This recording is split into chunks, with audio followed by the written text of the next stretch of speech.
with the exception of Jeff. And your name is? I'm Lisa. Lisa? I'm Arden. I'm the Arden. Arden, Yeah, I'm the chair of the board of GTEC. Oh, fantastic. I just wanted to mention a little bit about what we're up to and what we're hoping to achieve in the longer term.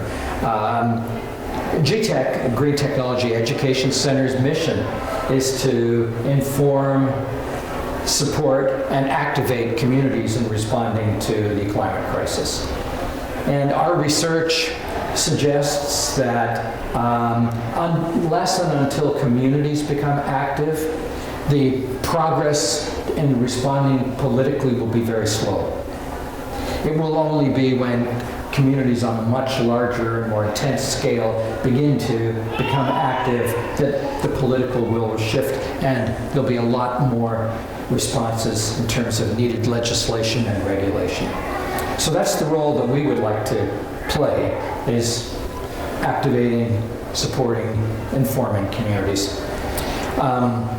Clearly, we all probably know the situation's fairly dire. We're looking at a closing window now of about 11 years to keep it below 1.5 degrees increase, after which we're looking at a lot of pretty unpredictable consequences. So, and what interests me is how my view as we've gone along has started to shift, even in relation to today's workshop.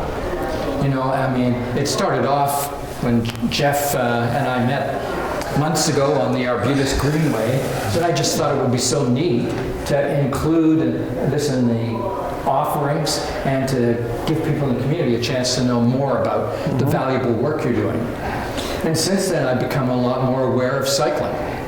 I am a driver, but I drive an electric vehicle, but I can see the steady progress of cycling in the landscape of the city. So there's a major social change taking place, and it's changing my awareness, though I'm not an active cyclist. And then the final thing is that as I've learned more and more about the climate crisis, I'm aware of the sort of important political work that you're actually doing. You know, active transportation is a really important ingredient in lowering carbon emissions. Not to speak of contributing to the overall health and well-being of the society. So we're delighted to have you. This is our pilot in a way, and we're learning a lot. We will be continuing not only at Kit's Neighbourhood House, but we've added another neighborhood house. Starting in 2020, we will be working with Collingwood Neighbourhood House, and we have 2 more neighborhood houses ready to go as well. So with that, please carry on, and I'm very delighted you're here. Thanks, Jeff. Okay. Thanks for having me. Well, my name is Jeff Lee, and I'm a volunteer with Hub Cycling. So we're going to talk today a little bit about what Hub is doing and a little bit about what Hub is aiming for in changing what's going on in our community. Hub is, title of the presentation, this is an overview presentation. It's about cycling education, about action or advocacy, and about events that we put on, and all things that Hub is doing to try and change cycling and the adoption of cycling in Vancouver. Our mission at Hub is to get more people cycling more often, and that's really boiled down to what we're all about. We work to get more people cycling because we believe that cycling creates happier, healthier communities. Our vision is about cycling being a popular transportation option, and the cycling that we're promoting isn't just recreational cycling or isn't just sports cycling. It's really more utility or transportation cycling, and using cycling as a way to get around as an alternative to other modes of transportation. Hub has been around since the mid-90s, and we were the Vancouver Area Cycling Coalition, and we came from a grassroots organization that started up throughout Vancouver, different clubs working to advance cycling in Vancouver. We became Hub Cycling in 2010, and as of now we're in our 21st year, and we have at the moment 18 staff, another 15 or 16 instructors and contract staff, and hundreds of volunteers working for Hub's mission. Our signature event is Bike to Work Week, and that's the one that we're most known for. Bike to Work Week runs twice a year. It's spring Bike to Work Week this year was in May, and the fall Bike to Work Week was last week. And Bike to Work Week is celebrating and encouraging people getting out, cycling, whether they're going to work, whether they're going on a trip, whether they're running errands, but cycling for transportation. And we do that with people logging trips and winning prizes. We do it with celebration stations where we're cheering people on, and we're encouraging people to try cycling for transportation for the first time. So we do a lot of tracking of how many people participate, and it was 17,000 people last year. We'll get more in the spring session and then the fall session, but that was our 2018 number. What we're very interested in is tracking how many people are cycling for the first time and how many people keep cycling 1 or 2 months after that. And the numbers that we track for the people who have never cycled to work before, and 2 months later when we check with them, last year that number was 80% were still cycling 2 months later. And that's our retention or our stiction figure. That's what we want to get people to try it, but then we want to encourage them to keep cycling.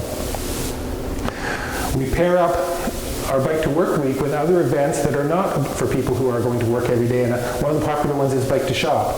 It came out of people saying to us, well, that's fine, but I don't commute to an office and I don't ride, and isn't there something else? And Bike to Shop is another element of transportation cycling. So it also allows us to partner with the business community, and that allows us to build partnerships with people in business who can see the benefit of cycling routes in their area, and we have group rides, we do events and so on, and log trips and give away prizes as well. Another element of our events is Bike the Night. And Bike the Night has a couple of purposes. One is it's a bit of a party. It's just celebrating the joy of cycling and getting people out saying this is just a lot of fun. The streets are closed to traffic. It's supported by the city with these closed streets. A lot of traffic marshalling, if you see the picture at the top right. We had over 4,500 people at this year's Bike the Night. This was the 4th year we have run this. And the other thing that we do, other than getting people just to feel good and get out and try cycling at night, is we encourage lights. We encourage people to try getting out and riding at night and get used to using a light to ride with, and hope that that sticks with people using them in their night rides after this event.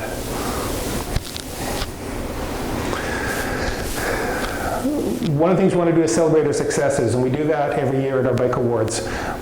We put on events with the business community, with developers, real estate developers, with municipalities, and what we're doing is we're giving prizes and a recognition to those who have made a difference, whether it's building a new bikeway, whether it is improving an old bikeway, whether it is a real estate development that has particularly good cycling access into trip facilities, whether it is a business improvement association that has gained new business through a partnership.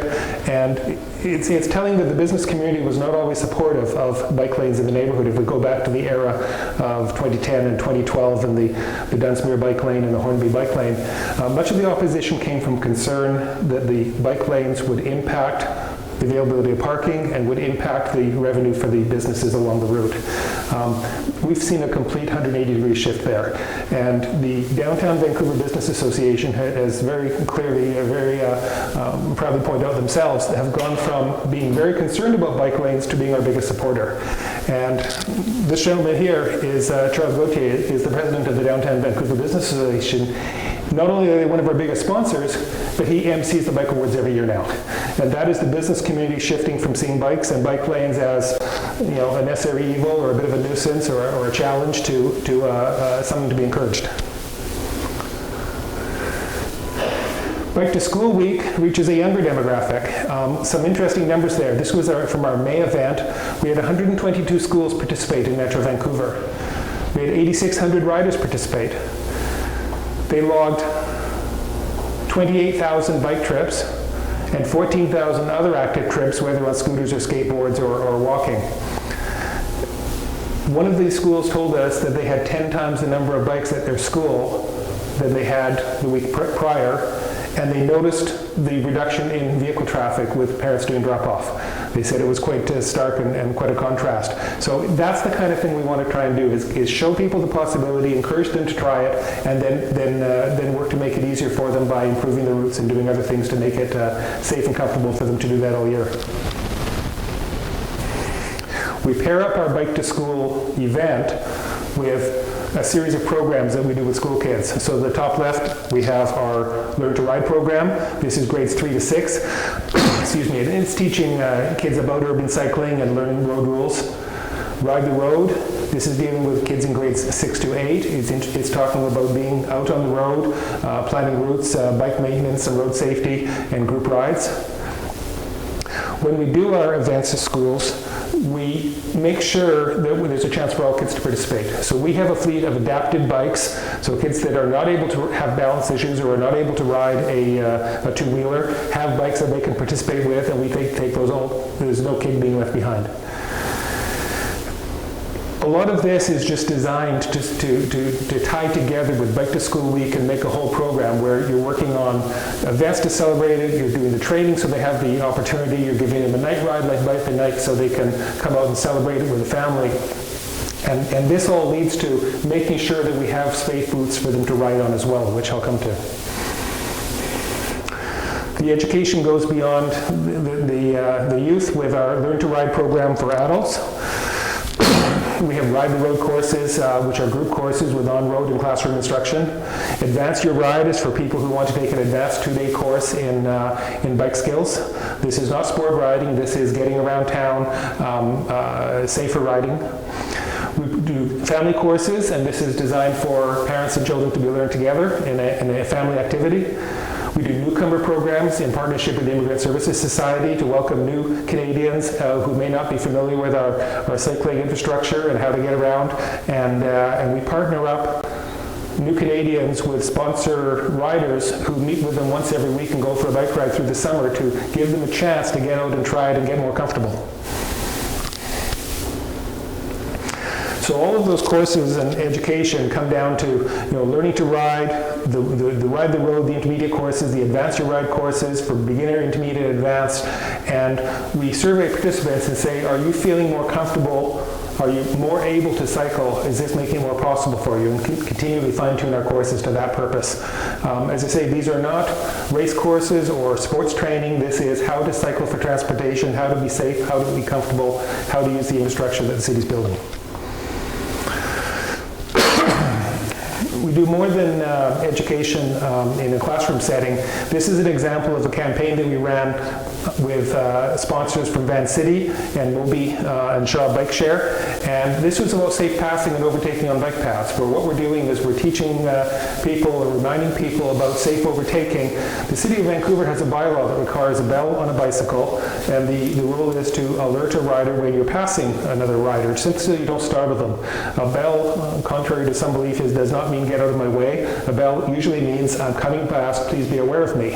And that's exactly what this campaign was about. And we've done similar campaigns around dooring and not being hit by a door on a busy street, the passing and other topics.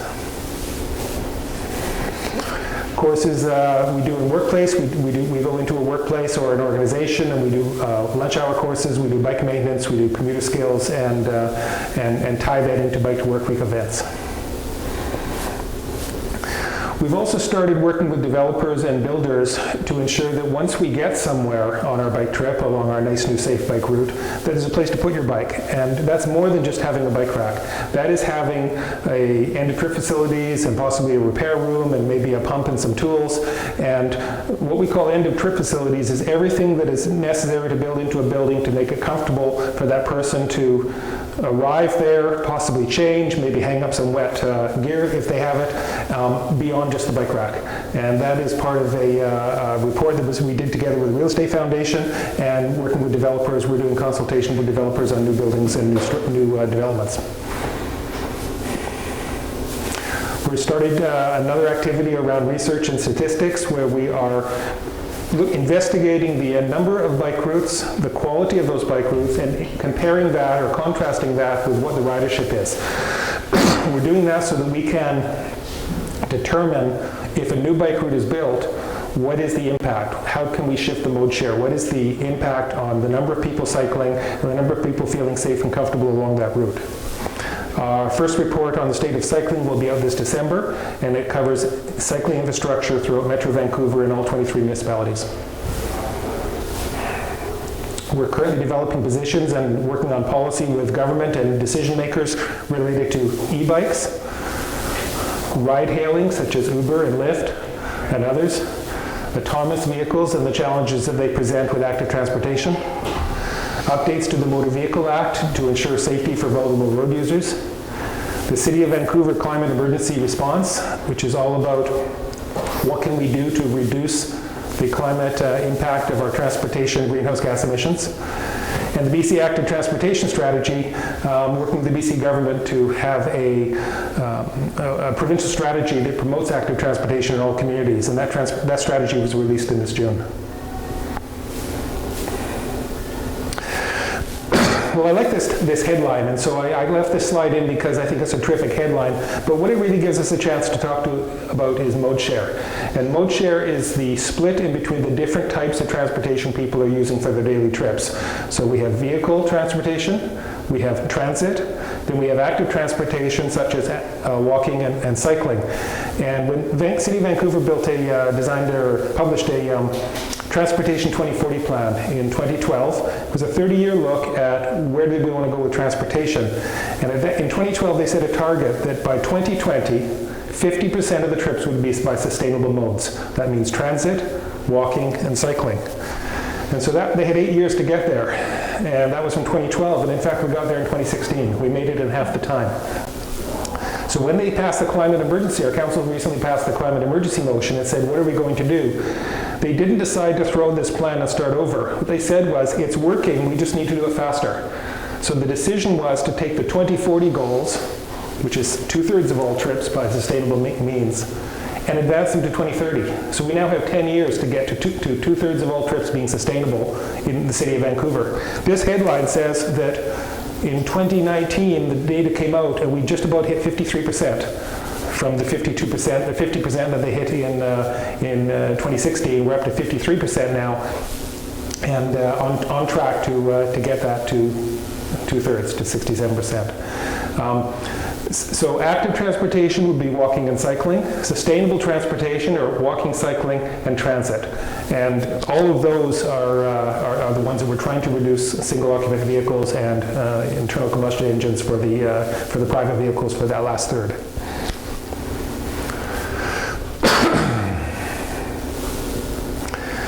So we've talked about some education, we've talked about some events and some programs and ways of getting people out cycling, but the number one reason that people don't cycle more when we talk to them, and from the research, is because they don't feel safe and comfortable doing so. And so the biggest change we can make is to provide infrastructure that makes people feel safe and comfortable when they cycle.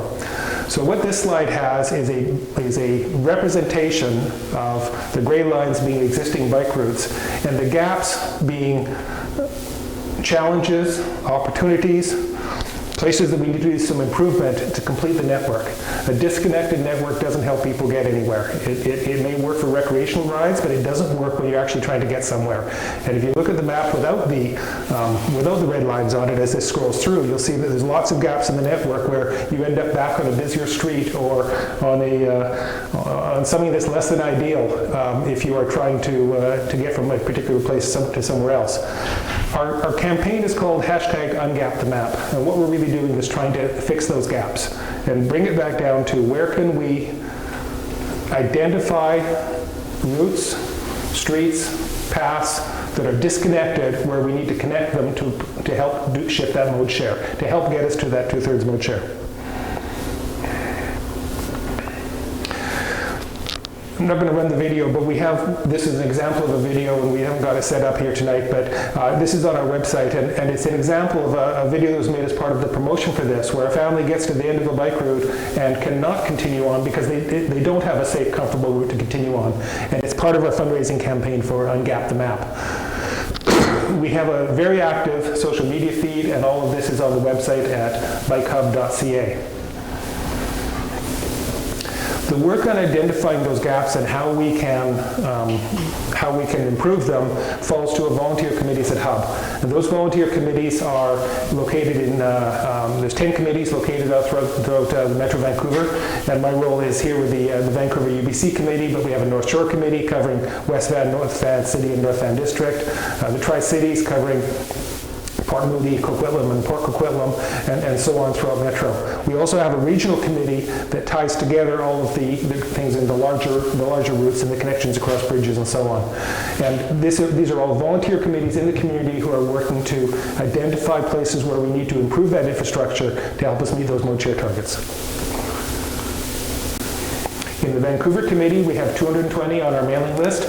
We get about 30 people out at our monthly meetings, and we're looking at infrastructure in Vancouver City, working with the City Council and staff, working with Parks Board, working with the Ministry of Transportation, and working with TransLink.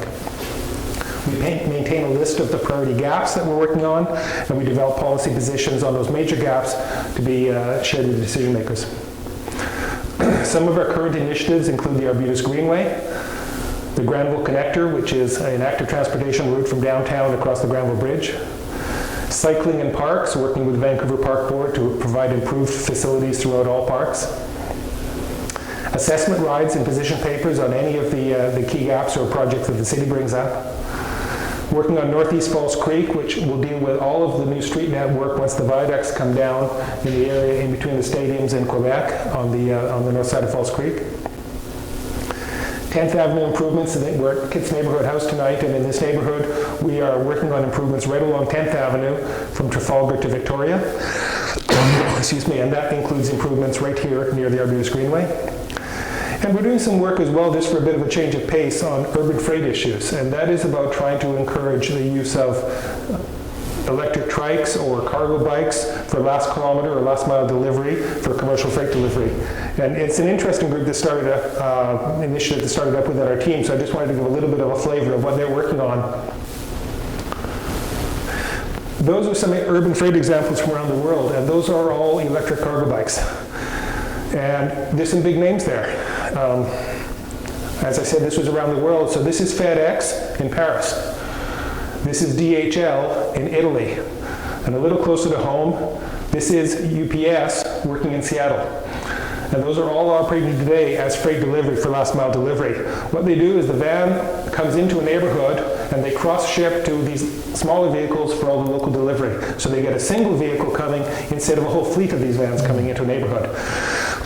We've actually proposed this idea to the City of Vancouver because there is particular concern about what is going to happen along the Broadway corridor with construction of the Broadway subway. While the tunnel is expected to be bored, there will be station construction at every major arterial. And there are businesses all along Broadway that want to make sure they don't have the same impact that happened on the Cambie corridor during construction of the Canada Line. One of the things they're worried about is how they will get deliveries all day long.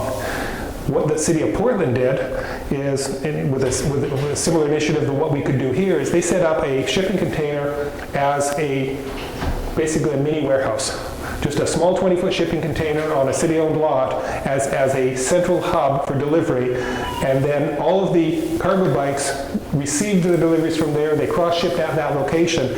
Ideas like this can be used to improve commercial transportation, whether permanently or in something like the Broadway corridor, where you're going to have a 3-year construction project and you want to make sure that we can still get things through. We have bikeways all along 10th and along 7th that are delivery corridors for vehicles like this. If we had that transship or that loading dock facility, and it's something we've talked to the City of Vancouver about. Now, this was around the world, but in fact, we have this happening in Vancouver now, and that is Shift Delivery, who are using these vehicles down in East Vancouver. They have been operating since 2012, but they're a little bit under the radar. We think we need to promote more of this and talk to companies providing this kind of service about what do we need to do from an infrastructure standpoint, make sure the bike lanes are wide enough for them. What do we need to do from a permitting standpoint, working with the city? What do we need to do from a policy standpoint to allow them to do more of this type of delivery and less of the vans that look a little bit more like this that are currently delivering all of our packages from online services like Amazon and so on. And it doesn't matter whether it's food delivery, whether it's package delivery and so on. There's all sorts of opportunity beyond simply individuals on the bike. Talk about a couple of the gaps that we've got in Vancouver that we're working on, the Pender Corridor, and I'll show a map of these, but just to get an idea of some of them. These are all ones that we've identified as gaps that we are working on, coming up with recommendations on how to close these gaps. The Pender Corridor, Cordova and Water Street, which is part of the Gastown Complete Street Project, Nelson and Smythe, connecting to the West End, Drake and Pacific and the Granville Connector, And here's one way of looking at it. This is I zoomed in on the downtown just to give you a sense of where these routes are. So what we have here in the downtown peninsula is these blue lines are protected bikeways. They're separate from the street, they're the most comfortable, people feel the most safe on them, and they're generally places like along the seawall, and then of course along Hornby and along Dunsmuir. We also have them on the Canby Bridge and on the Burrard Bridge, but not too many other places. We're about to get new ones on Richards, but that's it for most of the protected ones. Painted bike lanes, like along Pacific, are dedicated space, but not protected from traffic. There's the sort of the next step down. So we have protected bike lanes in all of these places. We then have what we call local street bikeways, and these are particularly in traffic calmed areas where there's a reduced motor vehicle traffic volume. What we have is an opportunity to share the street in between people cycling and people driving because they have lower speed limits and lower traffic counts. And that generally works throughout these areas and places like Kitts and Beach Crescent and a few like that. But if you look at that map and sort of zoom out for a moment and think about it, there's some obvious gaps there. We've got all these bike routes going down towards the water, but there's nothing connecting them. We have all these routes along parallel to Granville Street, but there's a dead zone in between with no way across. We have all of these bike routes throughout the West End, and think of this as the population center, and over here on the other side of Broadway, think of this as the job center. How do you get between the two? Right now, what you do is you go like this, or you take your chances going down Smythe or Nelson in traffic. So those are examples of gaps that we want to close. And so we highlight those gaps and say there's where the gaps exist in the network. These are gaps that would allow more people to travel by bike because it solves those empty spaces. So we saw the route along here along the water. We see the cross streets across Granville. We see the Granville Bridge and the opportunity to connect here.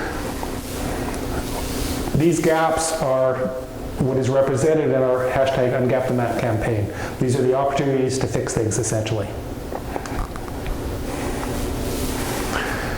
We work with the City of Vancouver, and the City of Vancouver has a 5-year rolling plan on bike and road construction, and these are all of the projects that they've identified that are in the current capital plan within a 5-year window. So all of these purple lines are projects that are either new bike routes, like the dark lines, or upgrades like the dashed lines. And all of those are coming over the next cycle of capital improvements, which runs from 2018 to 2022. And we work with the city to get projects onto this list, and then they get allocated and hopefully get built within that time window. So there's a quick overview of what we're doing at Hub. It's the events, it's the education, it's the celebrations, it's the advocacy for safer routes to allow people to feel safe and comfortable when riding on city streets, and all of it is designed around that central mission, getting more people cycling more often.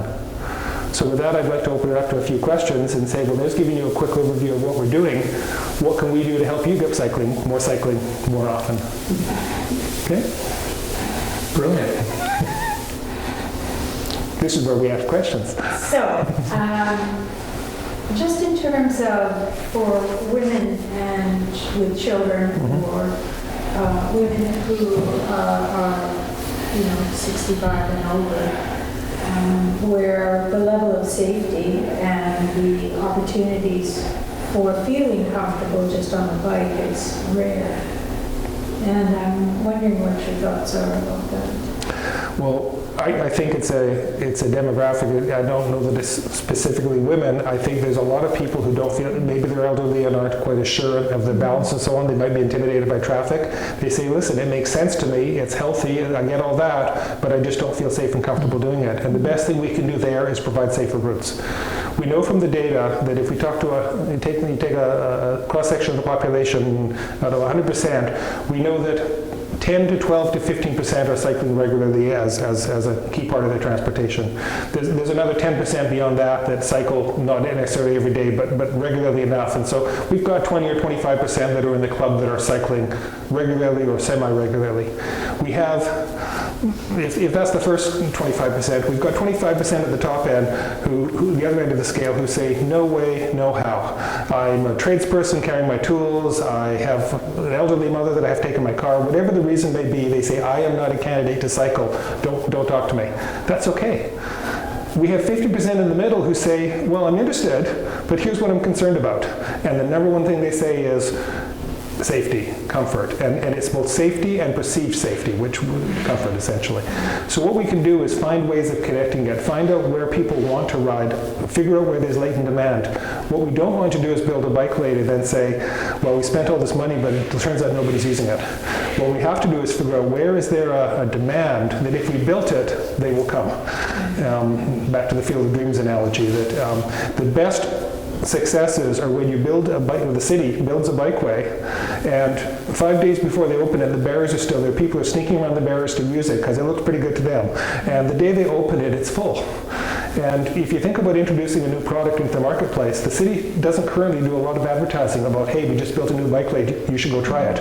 They build it and suddenly people are using it. So there is latent demand there. What we just have to do to make the best investments is figure out where that needs to be to reach the greatest number of people who say, well, I would cycle if I just felt more safe, more comfortable. If people aren't safe and comfortable because of balance issues, there are tricycles available, and there are adult trikes with large wheels that are available. There are opportunities to stay more on protected lanes and less on city streets. The Arbutus Greenway is a great example of that. I ride the Arbutus Greenway regularly because I just enjoy the route. What I notice is a lot of seniors groups.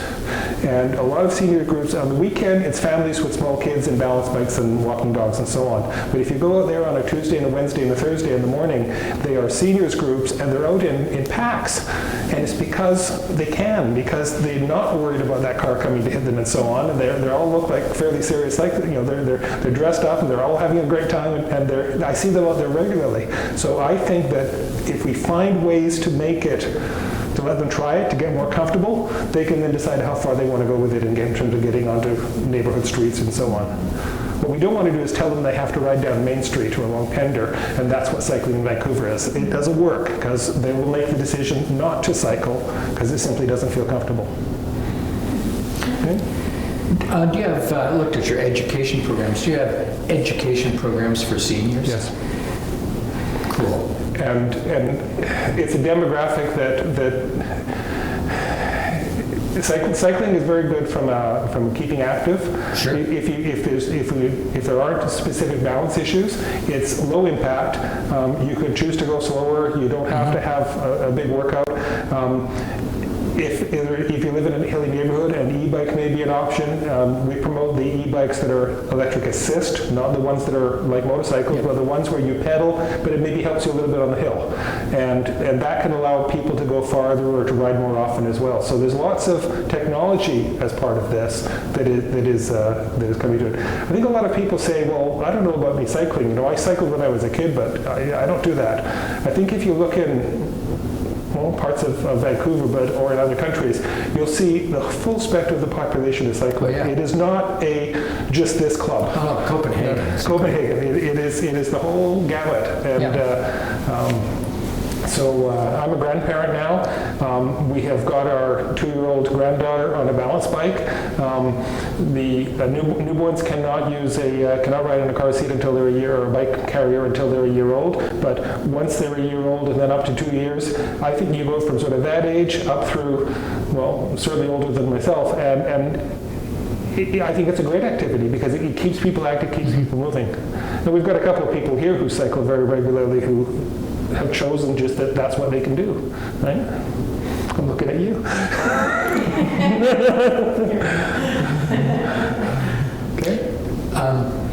My next question is, do you have an app for the cyclist? You know, like with electric vehicles, there's an app that I can download. It tells me where all the charging stations are.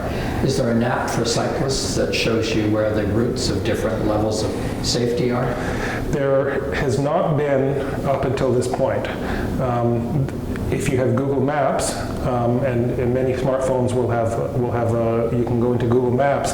There is an option when you do directions to say how are you traveling. Oh yeah. And so on Google Maps you can simply select cycling, and it will say, well, I was going to tell you to go down this street, but now that I know you're cycling, you should probably go this way. And if you turn it to walking, it will change again. So certainly Google Maps tells you where there are cycling routes. What it doesn't tell you is whether they feel safe and comfortable given your... It doesn't give you the levels. Give you a grade of that. So that has never actually been done before because the data simply didn't exist. There's lots of apps that are out there, but they can only use the data that the cities provide. So our research project has set out to categorize all the cycling infrastructure in Greater Vancouver. And we worked with 23 municipalities, and we came up with a single definition for 6 kinds of cycling infrastructure that has now been agreed by all those municipalities. So that's a huge step forward. The next thing that we did, working with the municipalities and with TransLink, is we assessed the comfort of those. And this is using studies based on if it's a path, how wide does it need to be? If it's next to a roadway, how many cars are going along that roadway, and how fast are they going, and what's the separation off there? If it's a multi-use path, are you sharing with pedestrians? Is there a center line? Are you mixing up, or do you have your own space? All of those questions came in to a categorization of not only the types of routes, but then the quality.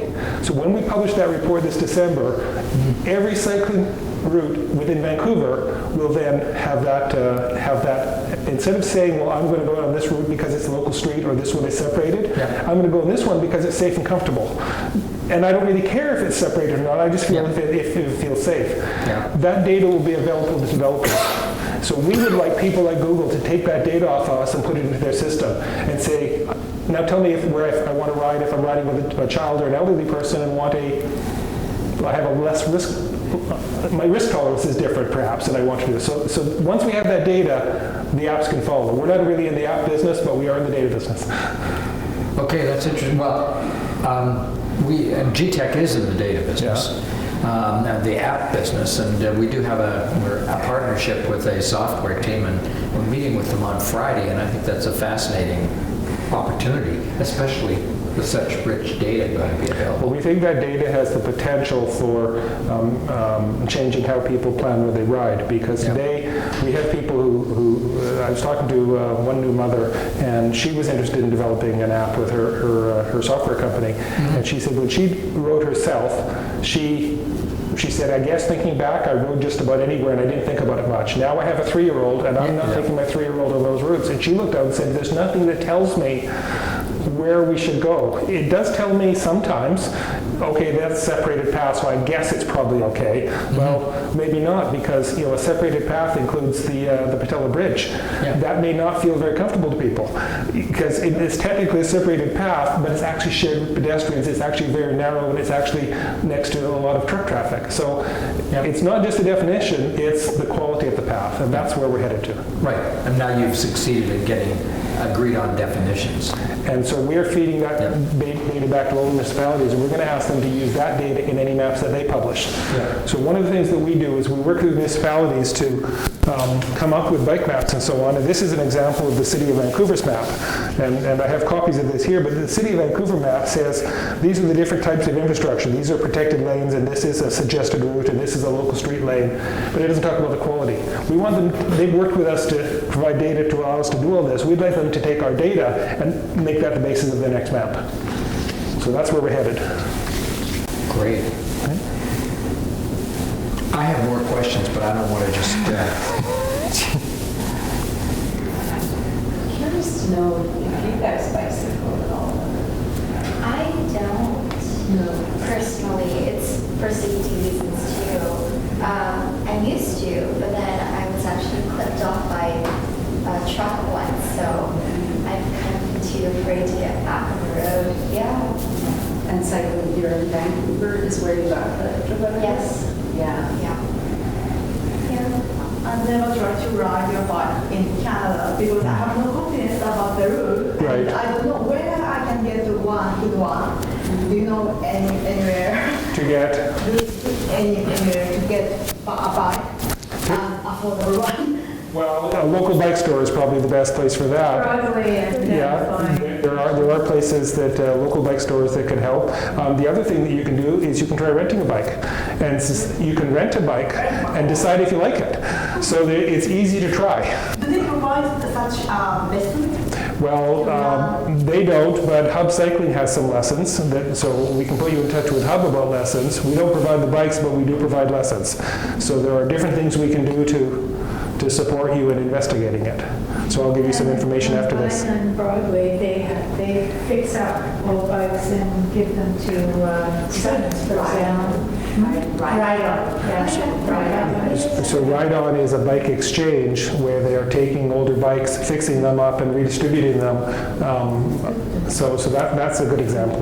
Yeah. Okay.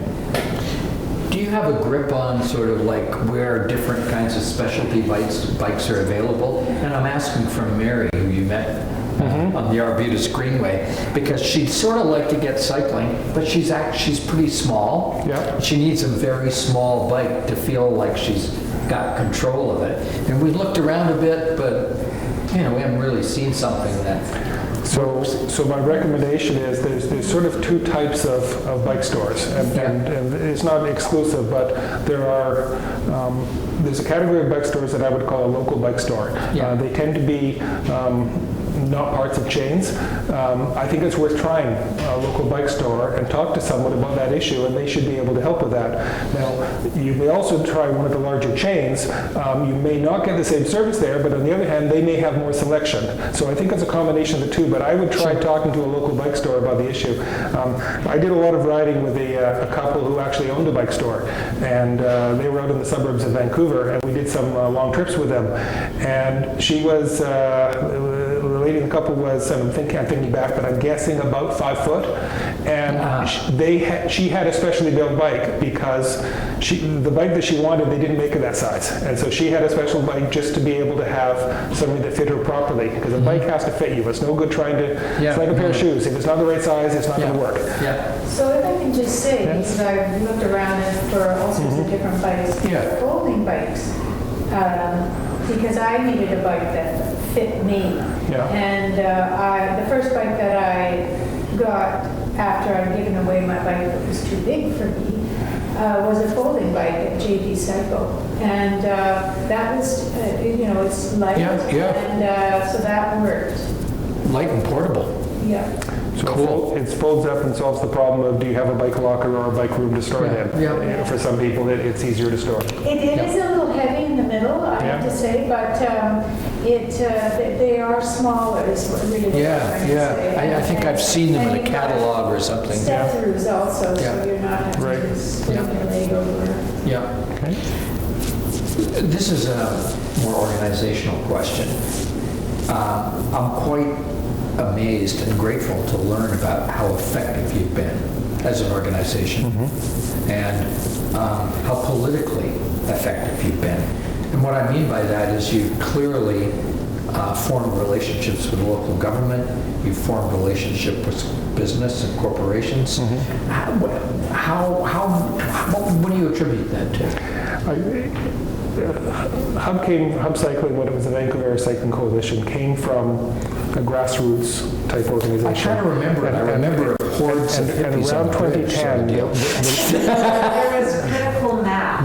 that's a different group That called was Critical different. Mass, who said the way we will get attention is to block traffic. Yeah. And Hub has never been associated with Critical Mass. It's a different approach to the same end. But around 2010, Hub decided to change the model of the organization. And I give a lot of credit to the people who went back to that time. One of the things that they did is we need to be able to be sustainable, and we need to fund ourselves. And you can't exist around kitchen tables and with scrapping around for $100 grants forever. You don't have any stability. So Hub decided to get into the business of providing these services, such as the education, the new immigrant services, the Bike to Work Week, and that funds the rest of the organization to get us going. So we're a registered nonprofit, we're a charitable organization, but we have built up a catalog of services that allows us a core staff. Now, once you have that core staff and there's a place to go to and there's a website and there's letterhead and all the things like that, then when you can take a small number of people and organize the volunteers.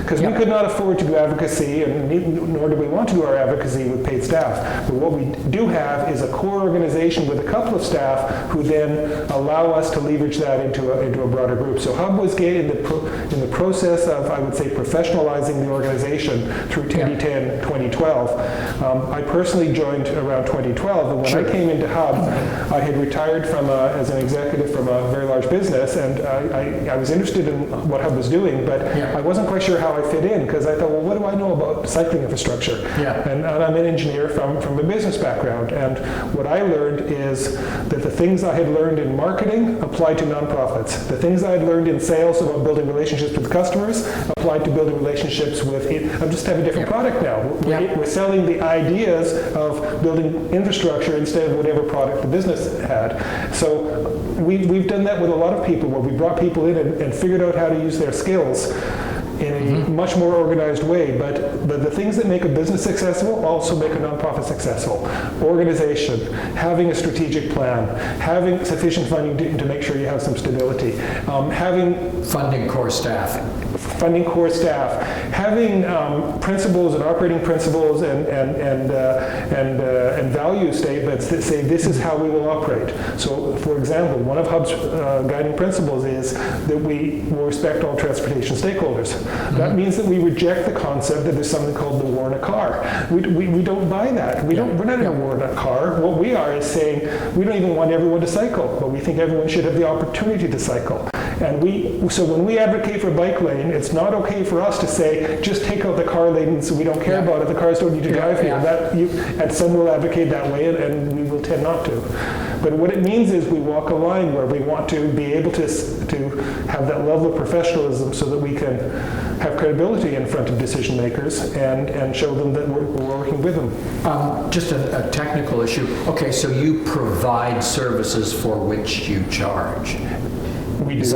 So Bike to Work Week is funded by sponsors. Oh, okay. So I'm just trying to, GTEC is a charity, a nonprofit, a charity, so there's some parameters there that you've clearly figured out and we're learning about.